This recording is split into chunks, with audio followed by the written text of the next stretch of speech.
శ్రీవారి ఆలయంలో కోయిల అల్వార్ తిరుమంజనం ఆగమోక్తంగా నిర్వహించారు. వైకుంఠ ఏకాదశి రథిని దృష్టిలో ఉంచుకొని పకడ్బందీ ఏర్పాట్లను చేశామని అన్నారు TTD EO Anil Kumar Singhal. Online lucky tip ద్వారా టికెట్లు పొందిన 1.89 లక్షల మందికి మాత్రమే వైకుంఠ ఏకాదశి, ద్వాదశి, త్రయోదశి రోజుల్లో దర్శనాన్ని అనుమతి ఉంటుందని అన్నారు. ఇక టికెట్లు ఉన్న భక్తులు వారికి కేటాయించిన సమయానికే రావాలని సూచించారు అనిల్ సింఘాల్.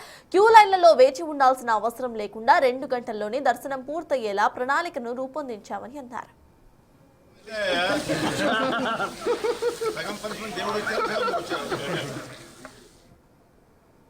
ఇక మొత్తానికి ఇటు చూస్తే జనవరి 2 నుంచి 8 వరకు సామాన్య భక్తులకు సర్వదర్శన అనుమతి ఇస్తామని అన్నారు టీటీడీ ఈవో. 4 నుంచి 10వ రోజు వరకు రోజుకు 15,000 ఎస్ఎస్టీ టోకెన్లు, 1,500 శ్రీవాణి టోకెన్లు ఆన్లైన్లో రిలీజ్ చేస్తామని అన్నారు.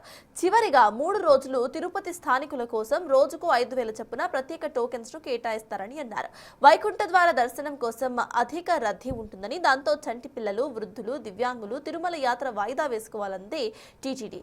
జనవరి 8 తర్వాతే రావాలని సూచించింది. భక్తుల భద్రత కోసం 3,500 మంది పోలీసులు, విజిలెన్స్ సిబ్బందితో పాటు కమాండ్ కంట్రోల్ సెంటర్ ద్వారా నిరంతర పర్యవేక్షణ ఉండిపోతోంది. క్యూ లైన్లలోని భక్తులకు నిరంతరాయంగా అన్నప్రసాదాలు, తాగునీరు అందించేలా ఇటు కుళాయిలు ఏర్పాటు చేస్తామని అన్నారు అనిల్ సింఘాల్. వైకుంఠ ఏకాదశి సందర్భంగా కోయిల అల్వార్ తిరుమంజనం కార్యక్రమం శాస్త్రోక్తంగా సాంప్రదాయబద్ధంగా నిర్వహించడం జరుగుతూ ఉంది.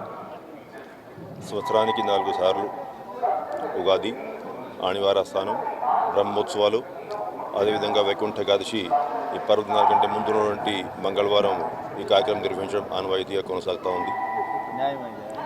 ఉదయం నుంచి భక్తులందరూ కూడా దేవాలయ శుద్ధి కార్యక్రమం, పవిత్రమైనటువంటి కార్యక్రమాలని సాంప్రదాయబద్ధంగా నిర్వహిస్తూ ఉన్నారు. ఇప్పటికే ఈ వైకుంఠ ఏకాదశి కోసం దాదాపు ఒక 2 నెలల నుంచి అధికార యంత్రాంగం అందరూ కూడా కృషి చేస్తూ ఉన్నారు.